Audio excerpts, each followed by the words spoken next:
बिस्मिल्लाहिर्रहमानिर्रहीम। अस्सलाम वालेकुम नाज़रीन, मैं अहमद फ़वाद हूँ और आप मेरा यूट्यूब चैनल देख रहे हैं। अहम ख़बरों, तज़किये और तबसरे के साथ आज के व्लॉग में आपकी खिदमत में हाज़िर हुआ हूँ। बड़ी ख़बर और ब्रेकिंग न्यूज़ ये है कि साइफ़र मुकदमे में जज अबू अल हसनात ज़ुल्करनैन साहब की जानिब से जो ज़मानत है वो दे दी गई है। कुछ तफसीलात इस हवाले से आपके साथ मैं शेयर करूँगा। दूसरे नंबर पर नाज़रीन, 90 दिन के अंदर इंतख़ाबात करवाने का मामला सुप्रीम कोर्ट ऑफ पाकिस्तान में पहुँच चुका है और जस्टिस काजी फ़ाइज़ ईसा अब इलेक्शन कैसे उनके हाथ में जो चीज़ें हैं वो आ चुकी हैं। ज़ाहिर सी बात है, चीफ़ जस्टिस उमर अताब बंदयाल साहब रिटायर हो जाएंगे 17 को। जस्टिस काजी फ़ाइज़ ईसा ने हल्फ जो है वो लेना है। कुछ इस हवाले से तफसीलात आपके साथ में शेयर करूँगा। ख़ास तौर पर रात गए डिनर एक था चीफ़ जस्टिस उमर अताब बंदयाल साहब के,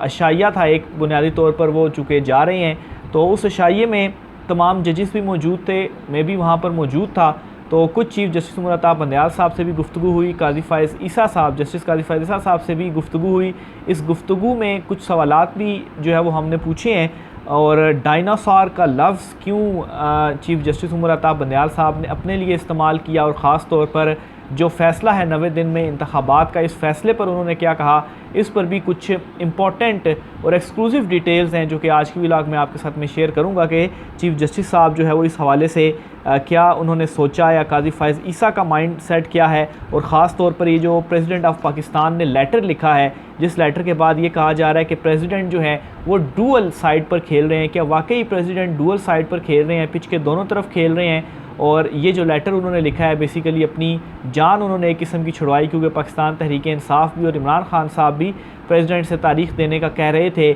और इस लेटर की भी कुछ हकीकत आपके सामने रखूँगा कि ये जो लेटर है, मिठाइयाँ खाने वाले एक मरतबा फिर से वो जो मिठाइयाँ उन्होंने खाई हैं वो उनको बाहर निकालनी पड़ेंगी। इस पर भी चीज़ें कुछ आपके सामने रखूँगा। सबसे पहले तो नाज़रीन, जो साइफ़र केस का मामला है इसकी डिटेल आपके सामने रखता चलूँ। इसमें हुआ ये है कि आज इमरान खान साहब, शाह महमूद कुरैशी साहब और असद उमर साहब, इन तीनों की ज़मानत की जो दरख्वास्त थी इस साइफ़र केस में, वो जज अबू अल हसनात ज़ुल्करनैन जो हैं, जो कि ऑफिशियल सीक्रेट एक्ट के तहत खसूसी अदालत कायम की गई और उसके वो जज हैं, उनकी अदालत में आज ये मुकदमा लगा हुआ था। तो इसमें एक बड़ी पेशरफ्त ये सामने आई है कि असद उमर साहब की जो ज़मानत की दरख्वास्त है वो मंजूर कर ली गई है। और उनकी जो अबूरी ज़मानत, चूँकि अबूरी दी जा रही थी, कन्फर्म नहीं हो रही थी, तो असद उमर साहब की इस मुकदमे में जज साहब ने जो ज़मानत है वो कन्फर्म कर दी हैं। और अभी जब मैं ये व्लॉग रिकॉर्ड कर रहा हूँ तो इमरान खान साहब और शाह महमूद कुरैशी साहब की जो ज़मानत की दरख्वास्त है, इसके ऊपर जो कार्रवाई है, जो दलाइल हैं, वो इस वक्त दिए जा रहे हैं। घंटे 2 घंटे तक इन दोनों का भी जो ज़मानत का मामला है वो डिसाइड हो जाएगा, क्योंकि जो कुछ अहम रिमार्क्स सामने आए हैं, ख़ास तौर पर जज अबू अल हसनात ज़ुल्करनैन साहब जो हैं काफ़ी आज बरहम दिखाई दिए हैं FIA प्रोसिक्यूटर के ऊपर। और आज वो सुबह के टाइम आए भी नहीं और वक्फ़ा करना पड़ा, जिस पर जज साहब ने कहा कि आप अगर प्रोसिक्यूटर नहीं आते आज तो फिर हम उनको नहीं सुनेंगे, हम दीगर दलाइल सुनेंगे और हम फिर फ़ैसला देंगे। तो ये पहले थोड़ा सा उनके कुछ अहम जो रिमार्क्स हैं वो भी आपके सामने में रख देता हूँ। इससे ये होगा कि ओवरऑल आपको ज़रा जो सिचुएशन है अदालत की वो मालूम हो जाएगी कि असद उमर को अगर ज़मानत मिल गई है इसी केस में, तो इमरान खान और शाह महमूद कुरैशी जो है वो उनका क्या बनेगा। तो बहरहाल आज जब केस की समाअत का आगाज़ हुआ तो जो है वो असद उमर और वकील बाबर अवान जो हैं वो रोस्टम पर आए और बाबर अवान ने कहा कि मैं फ़्री हूँ या नहीं, अदालत का वक्त शुरू हो चुका है। साइफ़र केस में असद उमर की दरख्वास्त ज़मानत कबल अस गिरफ़्तारी पर दलाइल जो है वो शुरू हुए। असद उमर तहरीरी तौर पर शामिल तफ्तीश हुए हैं, ये अदालत को बताया गया। अच्छा, इसी तरह से जो है वो असद उमर के दलाइल वगैरह हुए, लेकिन जो इम्पॉर्टेंट चीज़ जज, क्योंकि पूरी प्रोसीडिंग तो मैं आपके सामने नहीं रखता, काफ़ी लंबी है, मेन चीज़ जो जज साहब ने कही वो उनके जो रिमार्क्स हैं वो मैं आपके सामने जो है वो रखता हूँ। तो इस पर एक तो जज साहब ने कहा कि एक ज़मानत के बायस दीगर ज़मानतें भी नहीं सुनी जा सकी। इस पर प्रोसिक्यूटर ने यह कहा जी कि असद उमर को मुचल के जमा करवा कर तफ्तीशी अफसर के पास जाना था। फिर इसके अलावा जज साहब ने कहा कानून में मेरिट को देखा जाएगा, अदालत ने अपनी आपकी ख्वाहिशात पर नहीं चलना, जो असद उमर से सवाल करना है कमरा अदालत में बिठा कर लें, साफ सी बात है, जो हक होगा इससे मिलेगा, जो नहीं होगा मैं नहीं दूंगा। तो ये वो रिमार्क्स है, जिसके बाद असद उमर साहब को जो ज़मानत है वो मिली। और फिर इसके अलावा 2 दरख्वास्तें ज़मानत बाद अज़ गिरफ़्तारी और 1 दरख्वास्त ज़मानत कबल अज़ गिरफ़्तारी अलग अलग सुनी जाएगी। यानी कि असद उमर, शाह महमूद कुरैशी और इमरान खान की दरख्वास्तों का इन्होंने कहा कि असद उमर और शाह महमूद कुरैशी की और असद उमर की तो ज़मानत कबल अज़ थी, लेकिन दीगर दोनों की ज़मानत बाद अज़ गिरफ़्तारी थी। जायज़ बात करें, अदालत को बताएं असद उमर का किरदार बराह रास्त नहीं तो मुकदमे में नामज़द क्यों किया है, असद उमर की दरख्वास्त ज़मानत की मुखालफत क्यों की जा रही है, दरख्वास्त ज़मानत पर कोई समझौता नहीं होना, फ़ैसला होगा तो आज होगा। और फिर उन्होंने कहा जी कि स्पेशल प्रोसिक्यूटर को बता दें, अगर वो नहीं पहुँचे तो दलाइल शुरू हो जाएंगे, स्पेशल प्रोसिक्यूटर को पैगाम दे दें कि ऐसे नहीं चलेगा। तो ये वो कुछ रिमार्क्स थे इंपॉर्टेंट, मैंने कहा आपके साथ मैं शेयर करता चलूँ। तो इसके बाद असद उमर की ज़मानत तो कन्फर्म हो गई है। इमरान खान और शाह महमूद कुरैशी की ज़मानत पर अभी जो दलाइल हैं वो चल रहे हैं। और इस प्रोसीडिंग के बाद जो कुछ चीज़ें मैंने आपके सामने रखी हैं, इससे यही लग रहा है कि इन दोनों की भी जो ज़मानत है वो आज हो जानी है। ख़ास तौर पर जैसे जज अबुल हसनात जो हैं उनके दलाइल सामने आ रहे हैं, या इसको ऐसे भी एक पहलू निकाला जा सकता है कि शायद असद उमर की हद तक तो उन्होंने ये चीज़ें कही हैं। शाह महमूद कुरैशी और इमरान खान की जब उस मामले के ऊपर शायद थोड़ा सा जो ये सख्त रिमार्क्स आए हैं, शायद उस तरफ सख्त रिमार्क्स जो है वो इस तरह के ना आए, क्योंकि वो ऑलरेडी गिरफ़्तार हैं। फिर असद उमर साहब जो हैं, क्योंकि उन्होंने प्रेस कॉन्फ्रेंस भी कर ली थी और फिर वो साइड पर भी हो गए थे, तो ये भी एक एलिमेंट जो है वो भी इस पहलू को भी जो है वो डिस्कस किया जा सकता है। तो बहरहाल साइफ़र मुकदमे की ये कुछ अहम तरीन अपडेट थी। दूसरे नंबर पर नाज़रीन, जो चीफ़ जस्टिस उमर अता बंदयाल साहब से कल मुलाकात भी हुई है और जो उनके एजाज़ में इशाइया दिया गया, जस्टिस काजी फ़ाइज़ ईसा साहब भी वहाँ पर मौजूद थे, जो हमारी वहाँ पे उनसे गुफ्तगू भी हुई, उसका अहवाल भी आपके सामने रखता हूँ। और कैसे अब ये जो सारा मामला है इलेक्शंस करवाने का, ये सुप्रीम कोर्ट ऑफ पाकिस्तान में जा रहा है और जस्टिस काजी फ़ाइज़ ईसा जो हैं, जब वो चीफ़ जस्टिस बनेंगे तो उनका एक नया इम्तिहान यहाँ पर शुरू होगा। और फिर इसी मामले को रिलेट करूँगा मैं सदर का जो ख़त है। अच्छा, इसमें एक चीज़ तो आपने इम्पॉर्टेंट होगा, पहला दिन जस्टिस काजी फ़ाइज़ ईसा का बतौर चीफ़ जस्टिस, उसकी एक सबसे बड़ी रीज़न ये है कि जो एक एक्ट पार्लियामेंट ने पास किया था, उसके बाद अस खुद नोटिस का इख्तियार और बेंच बनाने का इख्तियार सुप्रीम कोर्ट के 3 सीनियर जजिस पर मुश्तमिल एक कमेटी बननी थी, उन्होंने ये सारे काम करने थे। और जस्टिस काजी फ़ाइज़ ईसा बेंचेस में इसलिए नहीं बैठ रहे थे क्योंकि उनका मानना यह था कि इस एक्ट के बाद जो है वो चीफ़ जस्टिस का इख्तियार नहीं है, और उन्हें किसी बेंच में चीफ़ जस्टिस ने उन्हें एक बेंच में बिठाया भी था उमर अता बंदयाल साहब ने, तो वो वहाँ से उठकर चले भी गए थे और एक रीज़न उन्होंने ये भी दी थी। तो सबसे पहला जो सवाल होगा वो यही होगा कि जब वो ख़ुद चीफ़ जस्टिस बनेंगे तो ज़ाहिर सी बात है मंडे से वो चीफ़ जस्टिस होंगे, तो क्या मंडे वाले दिन से चूँकि इख्तियार उनके पास फिर चला जाएगा तो वो वहाँ पर क्या करेंगे? आया वो जो है वो जो बेंचेज़ हैं वो ख़ुद बनाएंगे, या वो अपने उस स्टांस के ऊपर खड़े रहेंगे कि नहीं, ये 3 रुकनी कमेटी के पास होगा जो कि सुप्रीम कोर्ट के 3 सीनियर जजेस पर मुश्तमिल होगी, या उसके ऊपर वो कोई फुल कोर्ट बिठाएंगे? क्योंकि वो ऑलरेडी जजेस जो है उनसे जो गुफ्तगू हुई, उन्होंने ये कहा कि पहला दिन ही जो होगा जस्टिस काजी फ़ाइज़ ईसा का बतौर चीफ़ जस्टिस, पहले दिन ही मालूम पता चल जाएगा आप सबको कि चीज़ें किस साइड पर जाएंगी, और पहले दिन ही जो बेहतरी है वो शुरू हो जाएगी। तो उससे फिर यही लगता है कि पहले दिन ही काजी फ़ाइज़ ईसा साहब जो हैं वो फुल कोर्ट बना देंगे, या कोर्ट के अंदर नहीं भी तो चैम्बर में ही जो तमाम जजेस हैं उनसे मीटिंग करने के बाद ये चीज़ डिसाइड की जाएगी कि क्या किया जाए। आया वो एक्ट जो मुअत्तल है या कालादम है उसको बस वो ख़त्म किया जाए, या इसके ऊपर फुल कोर्ट बनाने के बाद डिसीजन दिया जाए कि इस एक्ट का क्या करना है, या इस एक्ट के मुताबिक चला जाए और 3 रुकनी कमेटी बनाई जाए 3 सीनियर जजेस के ऊपर, और वो फिर इस हवाले से डिसीजन लें। तो सबसे पहला इम्तिहान तो ये होगा कि जस्टिस काजी फ़ाइज़ ईसा जो अपना उनका एक मौक़िफ़ था चीफ़ जस्टिस बनने के बाद भी उनका यही मौक़िफ़ होता है या ये मौक़िफ़ नहीं होता। फिर दूसरे नंबर पर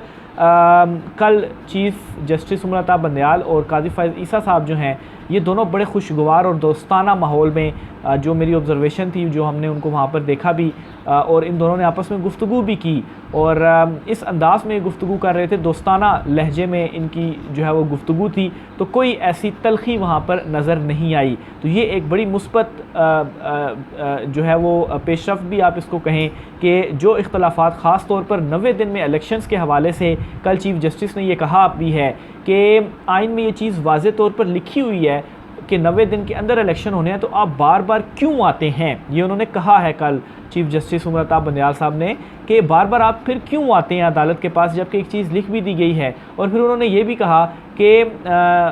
3-4 महीने से जब ये आईनी मामलात और ये सियासी मामलात अदालत में आए तो इससे अदालत की कारकर्दगी ऐसे मुतासिर हुए कि जो केसेस का बैकलॉग था वो बढ़ा। हालांकि इन केसेस के आने से पहले हम बड़ी अच्छी स्पीड से जा रहे थे और केसेस को हमने कम कर दिया था। तो एक तो उन्होंने ये भी गिला जो है वो किया और कहा कि 90 दिन में लिखा हुआ है और तमाम जजेस इसके ऊपर मुतफिक भी हैं, तो फिर क्यों। हाँ, उन्होंने ये चीज़ कही है कि इख्तलाफ हमारा अगर था तो वो सिर्फ इस बात के ऊपर था कि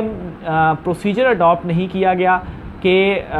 हाई कोर्ट में मामला है तो हाई कोर्ट से होने के बाद सुप्रीम कोर्ट में आना चाहिए। बास का ये ख्याल था कि सुप्रीम कोर्ट में आ गया तो खुद नोटिस के तहत उस मामले को सुना गया, ये इख्तलाफ था। लेकिन 90 दिन में इलेक्शन होने ही होने हैं, ये वाज़े सब जजेस इस हवाले से वाज़े हैं। और उन्होंने फिर कहा कि ये लिखी हुई चीज़ है तो बार बार आप क्यों आते हैं। तो एक चीज़ तो कन्फर्म है कि जस्टिस काजी फाइज़ ईसा इस हवाले से क्लियर हैं कि 90 दिन के अंदर इलेक्शन आइन में लिखे हुए हैं, तो उसके ऊपर तो कोई दो राय नहीं है। सिर्फ जो मामला था कि प्रोसीजर किस तरीके से सुप्रीम कोर्ट में आया या खुद नोटिस वाला मामला, तो वो जो फुल कोर्ट बनेगा, फुल कोर्ट के बाद अगर ये 3 रुकनी कमेटी के पास चला गया तो फिर वो 90 दिन का जो एप्लीकेशन भी आज सुप्रीम कोर्ट ऑफ पाकिस्तान में लाहौर रजिस्ट्री में एक और दरख्वास्त भी, ये भी आपको बताता चलूँ, दायर हुई है कि इलेक्शन की तारीख देने का इख्तियार और 90 दिन में इलेक्शन की तारीख देने का इख्तियार किसका है, प्रेसिडेंट का, क्योंकि लेटर के बाद ये बहस शुरू हुई है। लेटर के ऊपर भी मैं आगे चल कर आता हूँ। तो ये जब सुप्रीम कोर्ट ऑफ पाकिस्तान में दरख्वास्त फिक्स होगी तो इसमें अगर जस्टिस काजी फाइज़ साहब वो फुल कोर्ट के बाद अगर 3 रुकनी होता है या उनके पास खुद का होता है तो फिर उनको ज़ाहिर सी बात है ये मैटर सुनना पड़ेगा। और उसमें फिर ये चीज़ होगी कि 90 दिन के अंदर तो वो ऑलरेडी क्लियर ही है जस्टिस काजी फाइज़ ईसा, वो चीफ जस्टिस उमर अता बंदयाल साहब ने बता दिया है। सिर्फ प्रोसीजर के ऊपर एतराज़ था तो प्रोसीजर के हवाले से उन्हें लाजमी पहले दिन ही ये फ़ैसला करना पड़ेगा कि किस तरह से केसेस फ़िक्स होंगे, खुद नोटिस किस तरीके से लिया जाएगा। क्योंकि अगर वही चीफ जस्टिस उमर अता बंदयाल वाला सिलसिला वो जारी रखते हैं तो इसका मतलब ये है कि वो फिर पहले उनका स्टांस और था, अब उनका और है, जो कि मैं पहले डिटेल से जो है वो डिस्कस कर चुका हूँ। तो बहरहाल इसमें एक चीज़ तो ये होगी। और फिर जब ये मैटर उनके पास आएगा तो चूँकि इस हवाले से तमाम जजेस फिर मुतफिक हैं तो जो इलेक्शंस हैं वो फिर करवाने पड़ेंगे। फिर सुप्रीम कोर्ट ऑफ पाकिस्तान अपने डिसीजन के ऊपर इम्प्लीमेंट करवाएगी। चीफ जस्टिस उमर अता बंदयाल साहब ने ये भी कहा कि हम फैसला दे भी चुके हैं और फैसले के ऊपर हमें उम्मीद है कि इम्प्लीमेंटेशन होगी, लेकिन उन्होंने तौहीन अदालत की कार्रवाई नहीं की अगर इम्प्लीमेंटेशन नहीं हो रही। लेकिन जस्टिस काजी फाइज़ ईसा साहब जो हैं वो शायद थोड़ा डिफरेंट इस हवाले से जो एक स्टेप्स हैं वो उठाएं। तो ये बहुत इंपॉर्टेंट दिन होने जा रहे हैं आगे आने वाले जो कुछ दिन है जस्टिस काजी फाइज़ ईसा के बतौर चीफ जस्टिस। फिर इसके अलावा चीफ जस्टिस उमर अता बंदयाल ने ख़ुद को डायनासोर भी कहा, और डायनासोर उन्होंने इस वजह से ख़ुद को कहा कि उन्होंने कहा जी कि जो एक तहरीक हुई थी आज से 15 साल पहले, अदलिया बहाली तहरीक, उसमें वो भी शामिल थे और फिर उसके बाद अब वो चीफ जस्टिस हैं। तो एक आखिरी जो एक नस्ल थी जो उस बहाली के बाद वो फिर जज भी बने, तो इस वजह से उन्होंने ख़ुद को डायनासोर जो है वो कहा कि चूँकि मैं फिर आखिरी ही वो बंदा रह गया हूँ कि जो उस तहरीक से आया, अदलिया बहाली तहरीक, और वो सारी चीज़ें मैंने देखी और फिर उसके बाद मैं चीफ जस्टिस भी बना। तो अब की जो जनरेशन है, ज़ाहिर सी बात है, उन्होंने वो जो चीज़ें हैं वो नहीं देखी हुई। तो बहरहाल ये ओवरऑल उस मुलाकात का अहवाल था। आखिर में जो सदर अलवी का लेटर है उसके ऊपर भी 1-2 चीज़ें आपको मैं इंपॉर्टेंट पॉइंट्स आपको मैं बताता चलूँ। देखिए, सदर आरिफ अलवी ने इलेक्शन कमीशन को तजवीज़ ज़रूर दी है, जो कि आ रहा है, लोग नुक्ता उठा रहे हैं कि पिच के दोनों तरफ खेल रहे हैं। ठीक है, उन्होंने तजवीज़ दी है, उन्होंने ये कहा नहीं है कि इस तारीख को इलेक्शन करवाएं, लेकिन उन्होंने साथ ही साथ ये कहा है कि सुप्रीम कोर्ट ऑफ पाकिस्तान से भी रुजू किया जाए, ये भी मशवरा दिया गया है। तो अब इस मामले के ऊपर जब इलेक्शन कमीशन, ज़ाहिर सी बात है, मामला सुप्रीम कोर्ट ऑफ पाकिस्तान में आखिर में जाता है, तो सुप्रीम कोर्ट ऑफ पाकिस्तान चूँकि ऑलरेडी ये फैसला दे चुकी है कि अगर 90 दिन के अंदर आप इलेक्शन किसी तरीके से नहीं करवा सकते तो आपने सुप्रीम कोर्ट ऑफ पाकिस्तान के पास आना है, और फिर सुप्रीम कोर्ट ऑफ पाकिस्तान ये डिसाइड करेगी कि आया इलेक्शंस को आगे ले जाया जा सकता है या कितने दिन आगे ले जाया जा सकता है। तो सदर आरिफ अलवी ने यहाँ पर जो एक